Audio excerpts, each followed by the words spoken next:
గతంలో మనం డొక్కా సీతమ్మ గారు వారి దంపతుల్ని చూసాం.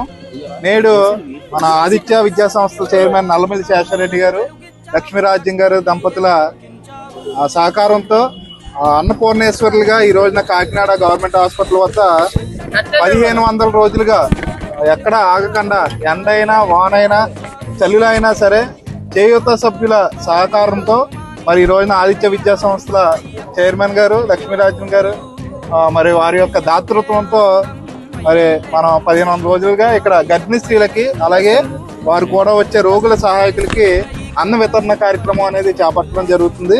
మరి ఈ కార్యక్రమాన్ని ఎక్కడ ఆగకుండా మరి మా చేయూత సంస్థ సభ్యులు హలీం గారు కానీ, వెంకన్న గారు కానీ, అలాగే మాధవ్ గారు కానీ ఈ రోజు వరకు అనేక మంది ఈ అన్న వితరణ కార్యక్రమాన్ని సమయాన్ని వెచ్చించి వారి యొక్క సహకారాలు అందించడం జరిగింది.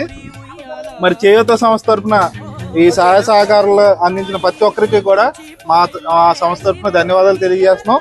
అలాగే శేషారెడ్డి గారికి, లక్ష్మీరాజ్యం గారికి మా మనస్పూర్వక అభినందనలు, ధన్యవాదాలు తెలియజేస్తూ ఈ కార్యక్రమాన్ని నిరంతరాయంగా నిర్విరామంగా మరి ప్రతిరోజు కూడా ఇలాగే కొనసాగిస్తామని చేయూత సంస్థ తరఫున తెలియజేస్తాం. ధన్యవాదాలు.